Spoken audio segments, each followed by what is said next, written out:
here every Monday, and I'm into my second year now. I'm super excited to have amazing guests coming every week to share with you their knowledge, their expertise, their stories. And today won't be any less than any other call. I have an amazing gentleman here, Oleg Lougheed, and he has an extraordinary story to share with us. But before we get started, let me explain to you why I call this show It's All Good. Well, first of all, it's my favorite cup. It says It's All Good. And that came out of that is the idea that life is just a series of experiences that lead us to different outcome. And the purpose of our life is to look at what's the gift into what we're doing, what's the purpose of our life. And when you look at the past, you can't change the things that happened yesterday, even 5 seconds ago. You can't right the wrong of yesterday, but you can learn from them. You can move forward into life and live an extraordinary life. Same as for things of the future. You can't predict the future. You can't manipulate the future. All you can do is walk one step at a time into the future, which now become your present every time you take a step, and live that experience to the best of your knowledge, and being positive about it. So my guest today, as I mentioned, is Oleg Lougheed, and he's a confident coach. So I'm super excited to have him here. So let him come in. So Oleg, I'm so happy to have you on the show today. Thank you. No, thank you. Thank you for creating the space. Oh, you're very welcome. It's such a pleasure. You were highly recommended to me for you to come here today. And so tell me a little bit about you, Oleg. Like how did you become a confident coach? But I know that you have an incredible story to tell. So hmm just tell us of how you got to where you are now. Well, I think for me, the journey probably started relatively similar to what many other people's journeys began, right? And one thing that I'll say that I really like and resonate from your introduction when you mentioned, I even wrote this down, life is a series of experiences. So for me, I think I put a slightly different twist with the same meaning, and that's for me, life is a series of moments. Mhm. And what I mean by that is moments throughout my life, whether it's in the past, present, or future, that help define who I am. So when it comes to my own story of how did I get to this point, I first started to look at my own past and try to identify opportunities to learn from. So for many, many years, I viewed myself as a victim of my story, if I'm putting it in simple terms. Mhm, And that is, mhm. I used to blame myself for the circumstances. I used to blame the people who were a part of my own story.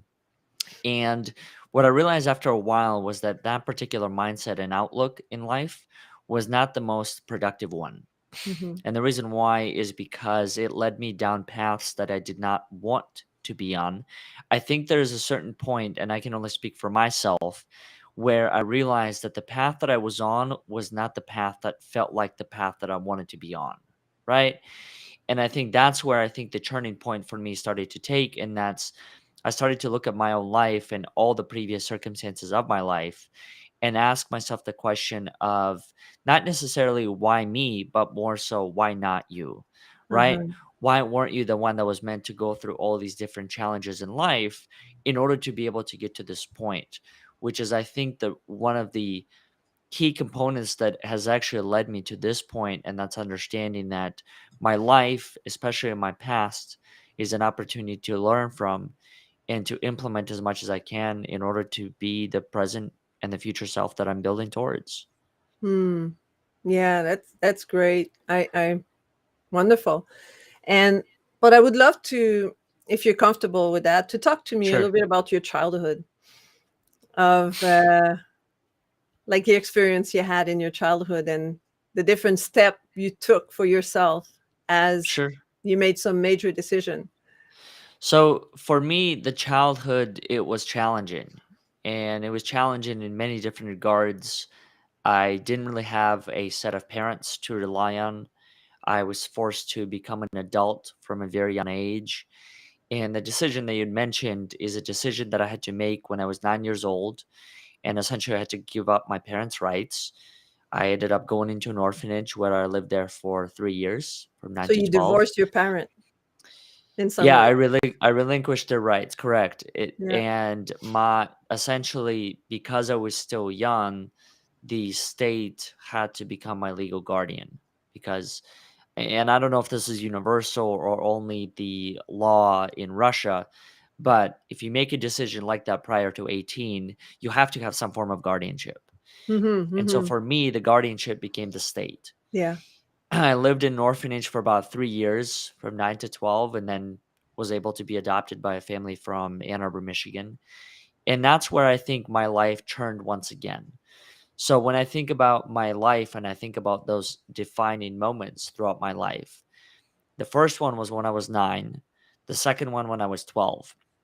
And what I mean by that is being able to make that decision at 9 in pursuit of a better future. Well, I think prepared me for the decision at 12, and that was the same exact set of circumstances, but only to move halfway across the country or halfway across the world The world, yeah.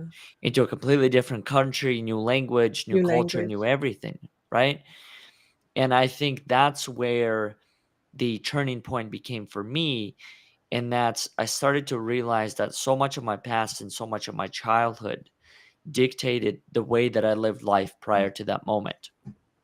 And that's where I think about now I've evolved into many, many different versions of myself to really understand that my childhood is not there to hinder me. So Mhm. even the way that I speak about my childhood now, as I'm sure you might be even to tell, and many of the listeners, is that I no longer go into the painful points. Mhm. I no longer go into the trauma. I no longer go into the moments where I blamed other people for not being able to take care of me. And that's solely because I'm realizing that there's a choice. Mhm. There's a choice in how I choose to look at my past, and there's a choice in how I choose to interpret that past and what I Yeah. choose to take away from it into my day-to-day life today. So there's a speaker, brief sidetrack here, but I It's okay. hopefully I'll connect to the main point. Absolutely. There's a speaker named Gary Vaynerchuk that I heard many years ago, and I remember he was sharing about his story, and he painted this context about where he was, where his parents were, and he dove immediately into the content of the presentation. I found that to be such a fascinating transition, and it took me, I think, 5 to 6 to maybe even 10 years to understand that 10 years later, why he did that. Mhm. He did that to create context. Yeah. And I also think he did that in order to show himself and the people that were listening to him that it was more important for him to focus on where he is going and not Mhm. where he was. Yeah.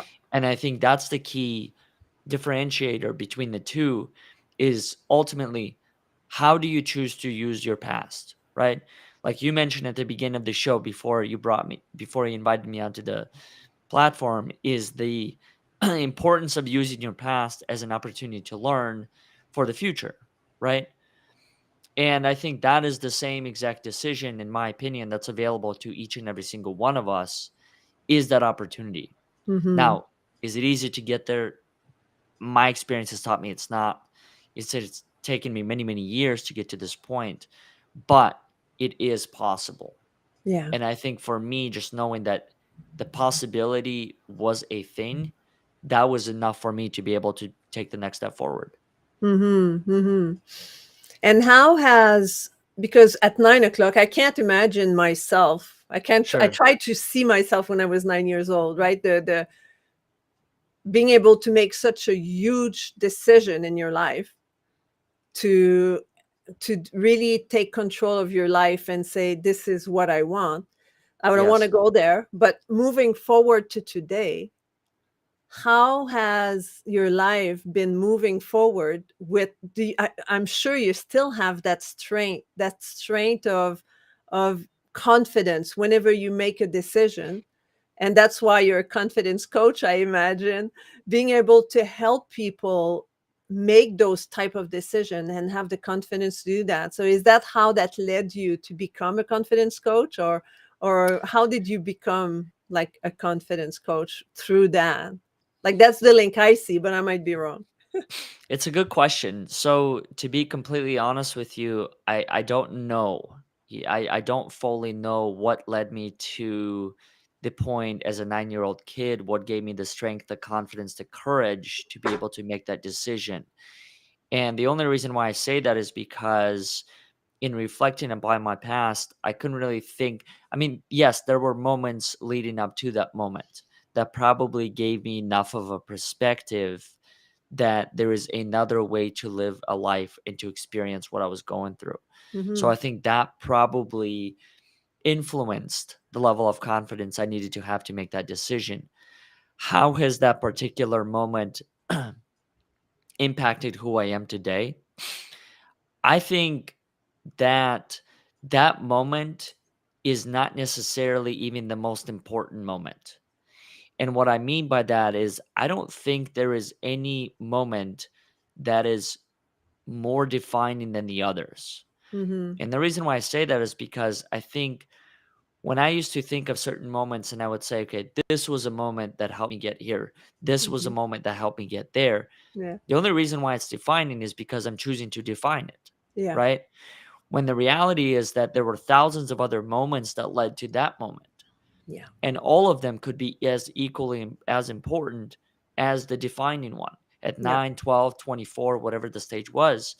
So I think for me, when I think of how have I been able to develop this level of confidence throughout my own life, is practice.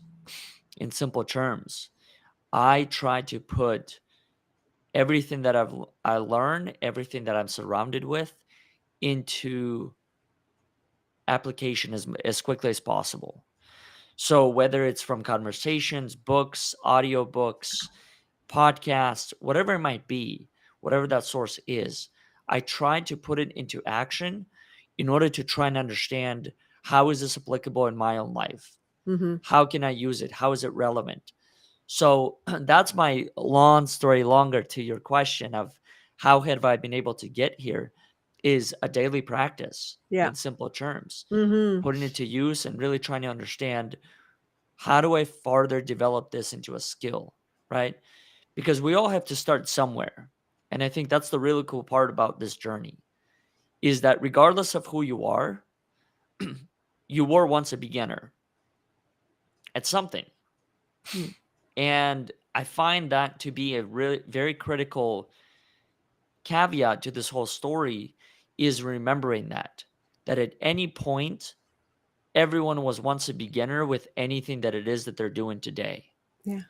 Therefore, it's possible for me to find that level of confidence throughout my own journey in order to get to wherever it is that I'm going. Wow. Okay. Wow, that's awesome. I love that. And what I got also from the beginning of what you mentioned is there's so many defining moment in our Yes. lives, and there's no one defining moment, and the defining moment that we choose to associate with something, well, might not have been that important if something just before didn't happen. Yeah. and I always say, for like, I remember a movie here in with Gwyneth Paltrow. It's called Sliding Doors, and I don't know if you've seen it, but Sliding Doors is the story of a lady. She leaves home to go to work, and she Mhm. gets to I think she's in New York or something, and she gets to the subway, the subway, and one scenario, she walks in, the door just closed behind her. In the second scenario, the door closed, the train goes, and she missed her train. And from that, there's two different stories that emerge from her being in a train going to work, and there's a story, and from her going back home because she missed her train and there was no other after, I don't know. And then she goes back home, and then there's another story that developed. But any little moment is Yes. defining the rest of your life. Yes. And I never regret things of the past because I'm here, right now, talking with you. And I'm super excited to be talking with you. And without all these little defining moments, I might not be sitting here. Yes. Well, I think, to build off of what you said, what ultimately I've started to realize within my own life is, first, I wholeheartedly agree with you on the point of regret, right? I think regret can lead to so many other avenues that, for me, did not always produce the most productive life Mhm. or fulfilling life. Yeah. And the second part is, how have I been able to come to terms with a lot of the past? And what I mean about the past is not necessarily the past of my childhood or the first 9, 12, 15, 20 years, but I'm also talking about the past of the last hour, right? Mhm. The past of the Right. I last love that. minute. Yeah. And I think what I've ultimately realized is forgiveness and acceptance. Those are the two things that have really helped me come to terms with my past and accept it as something that, hey, these were the things that happened, and maybe these were the things that had to happen in order for you to get here, right? Yeah. Now, the caveat to that is, I think had to happen is solely based on your own choice of choosing to look at that previous moment as an opportunity to learn from. Yeah. Because I do think that choosing to be curious, choosing to learn, it's an active choice that I make. I don't think it's the default.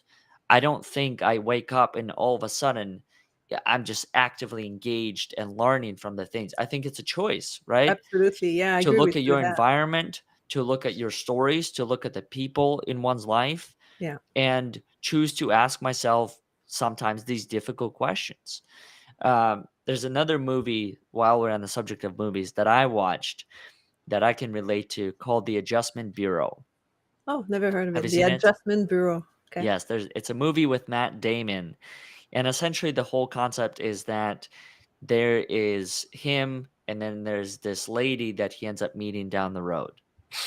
Well, the whole thing is based on this concept that essentially everyone is given this roadmap in life. It's a book, right? Yeah. Okay. Where you go from one moment to the next to the moment after that.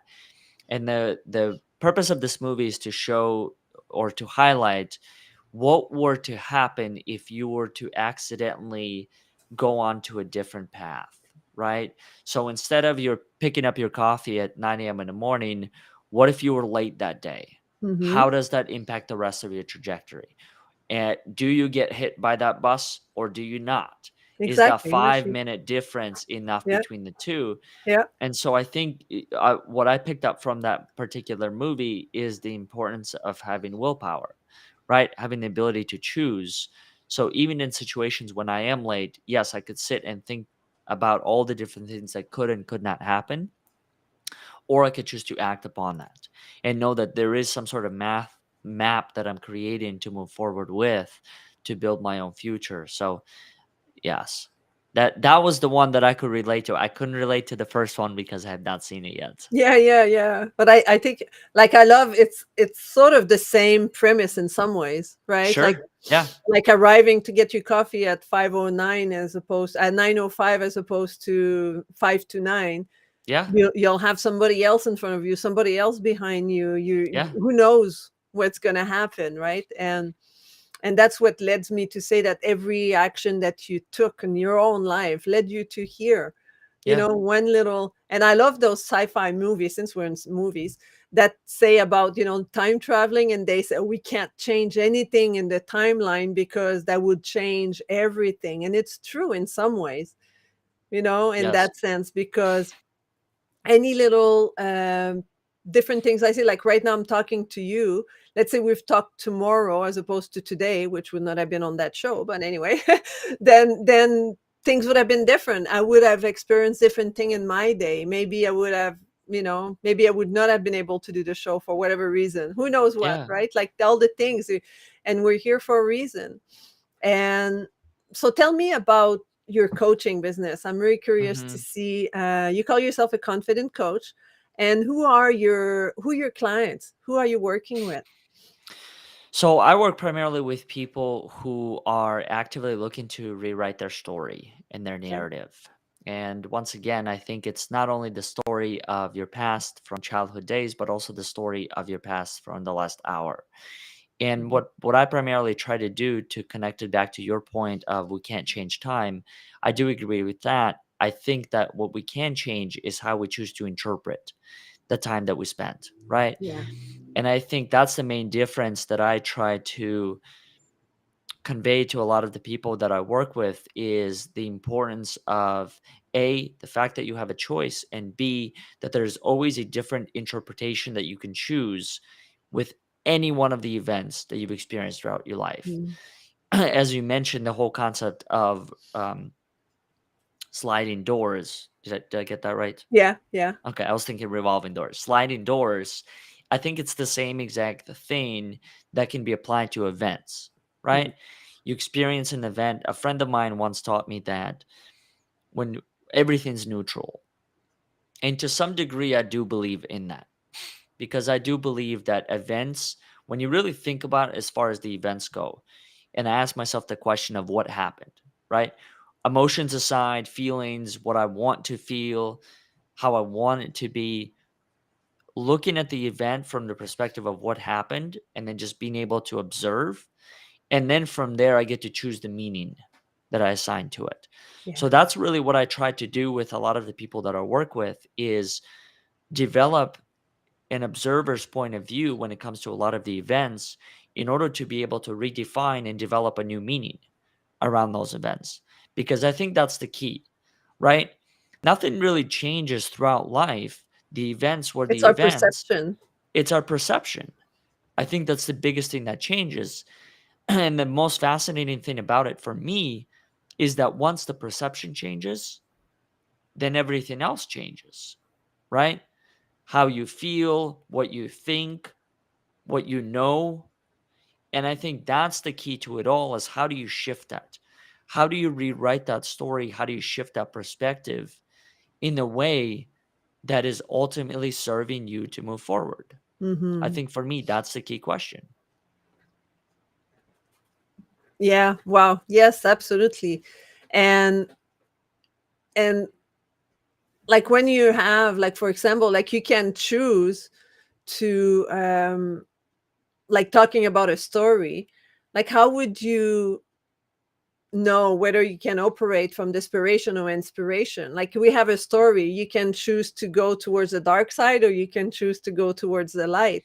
So how can someone make that shift and go from seeing the gloom from that story or seeing the light and deciding to go on a positive side? So how do you shift from one to the other? Well, I think the first thing that comes to mind is being able to recognize when you are in that space to begin with and what space you're operating from, right? When I was first starting much of this journey, I'll tell you that I couldn't always tell whether I was operating from inspiration or desperation. And the reason why is because I have not had opportunities throughout my own life where I was able to see an example of both, right? Hmm. So I was more so conditioned to see or think of one and not necessarily the other. I mean, I'm thinking of myself as an individual 8 to 10 years ago who truly found it challenging to see the positive light in many of the things. Hmm. And I think a lot of it had to do with the fact that my default was negativity Yeah. when it came to a lot of it, right? I can't do this. This can't be done. There's no Yeah. way.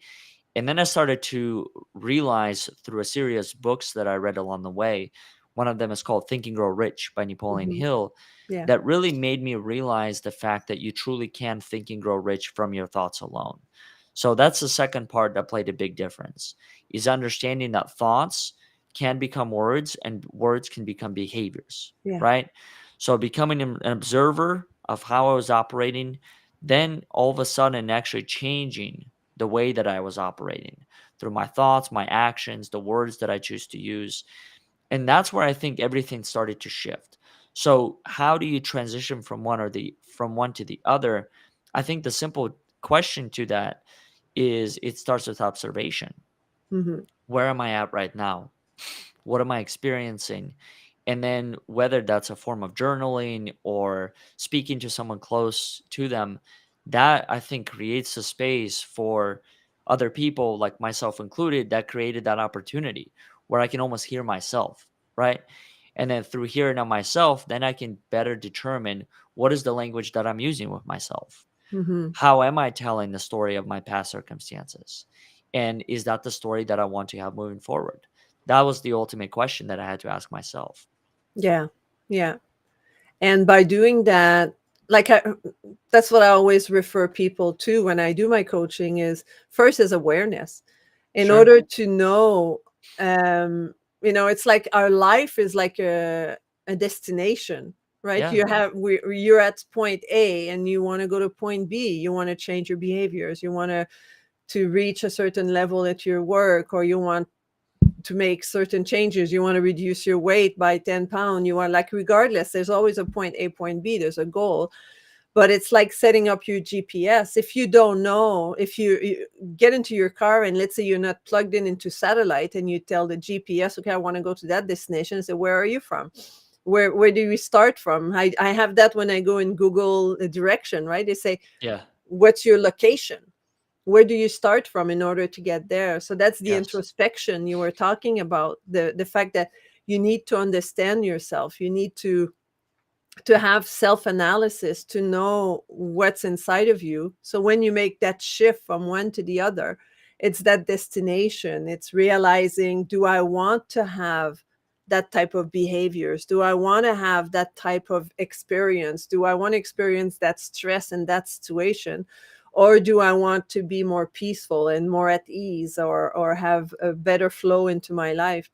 And then you're able to make that transition, right? Yeah. Well, I think also to add on to what you just said is that you can't really solve a problem unless you know what the problem is to begin with, Mm-hmm. right? And I think the same thing is true as it applies to here. How can you truly solve something if you don't know what it is that you are solving to begin with? Yeah.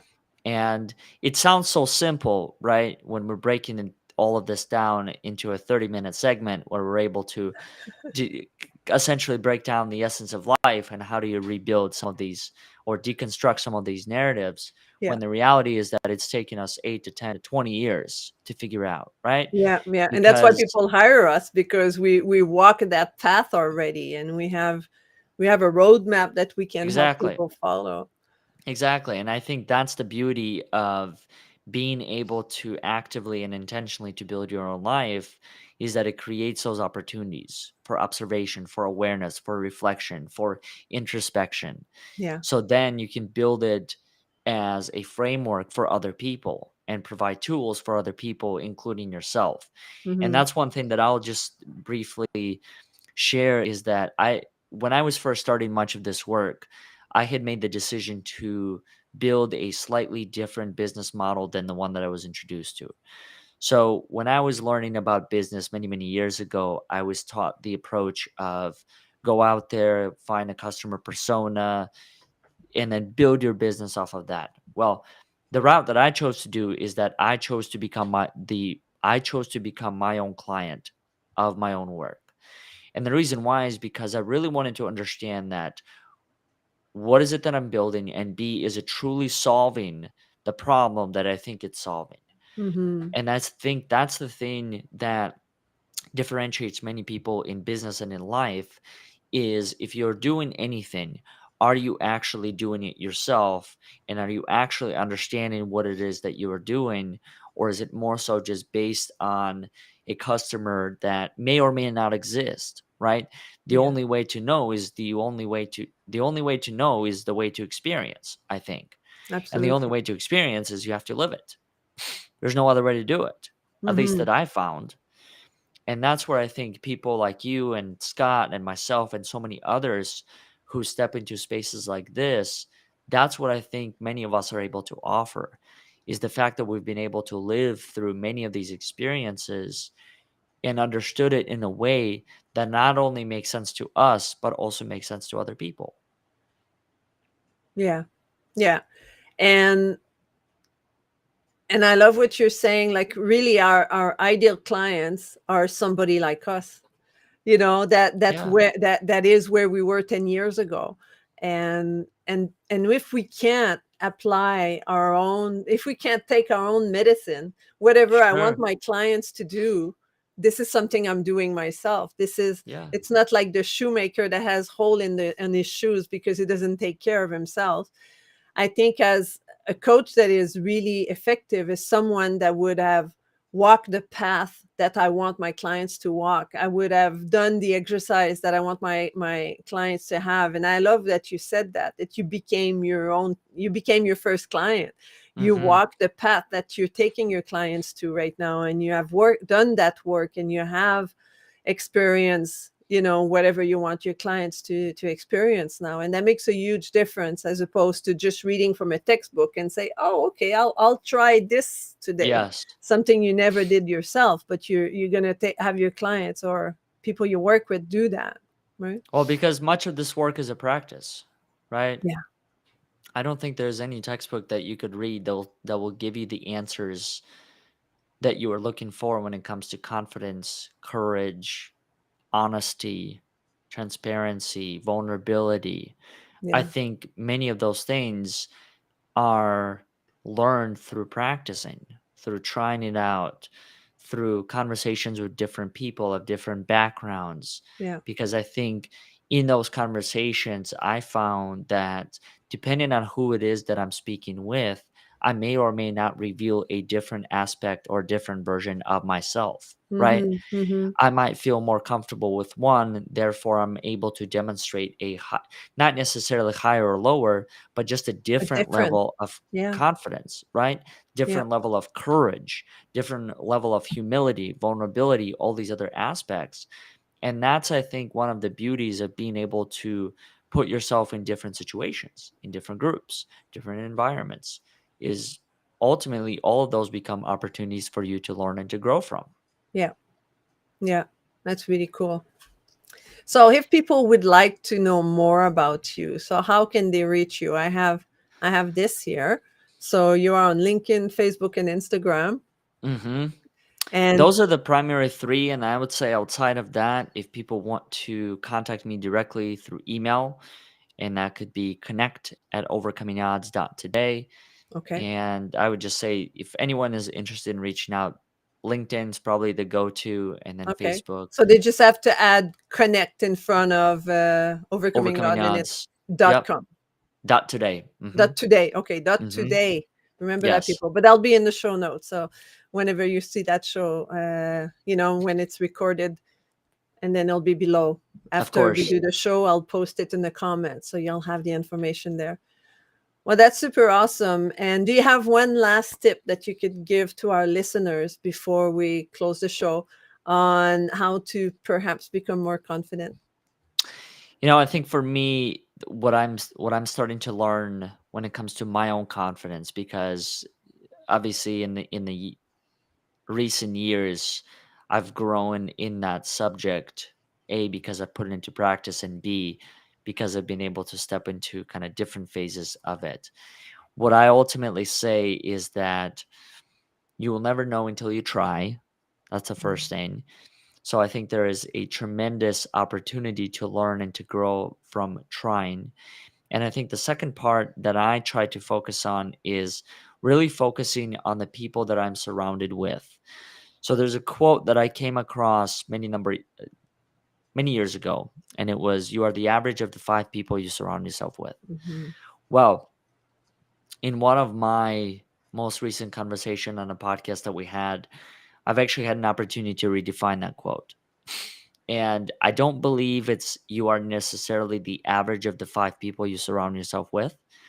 I think you are the average of all of the behaviors you surround yourself with. Mm. Because whether we want to admit it or not, everything and everyone can and may influence who we are.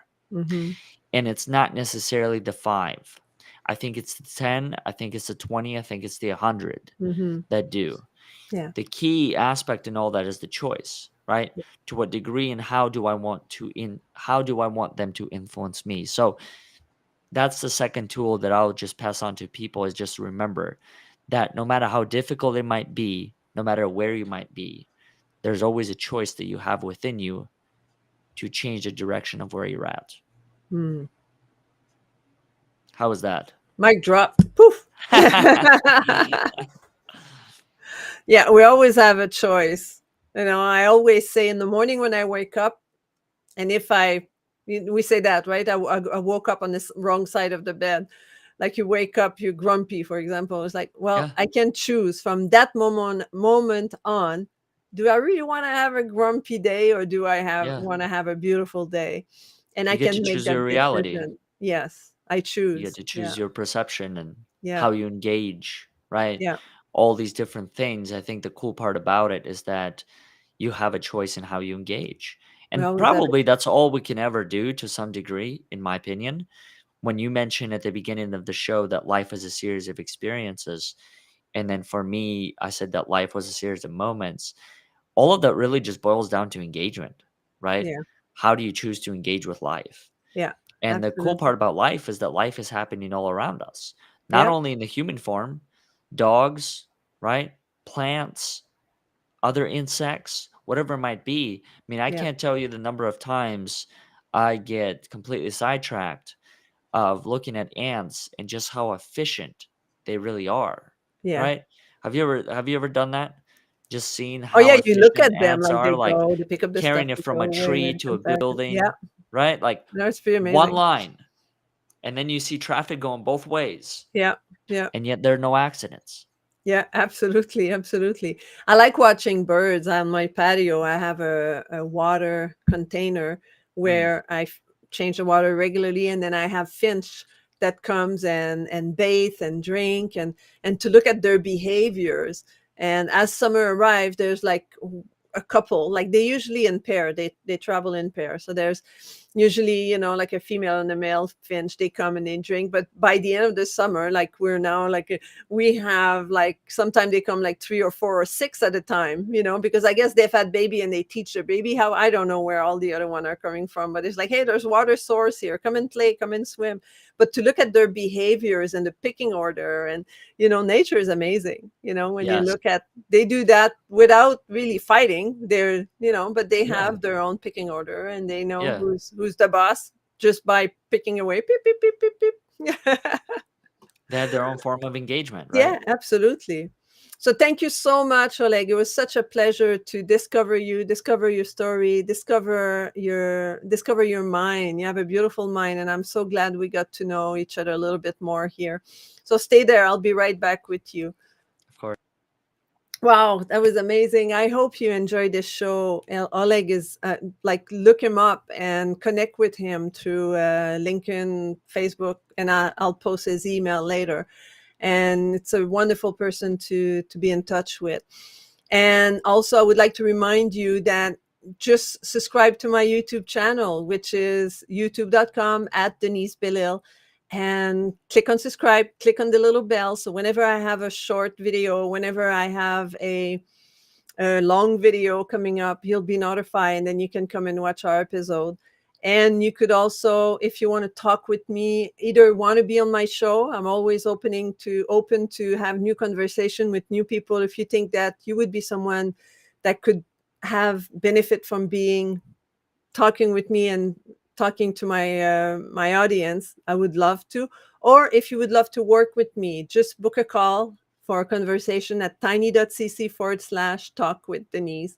And I would be more than happy to talk with you and discover one another. So until next time, be kind to one another, and I'll talk to you next week. Goodbye.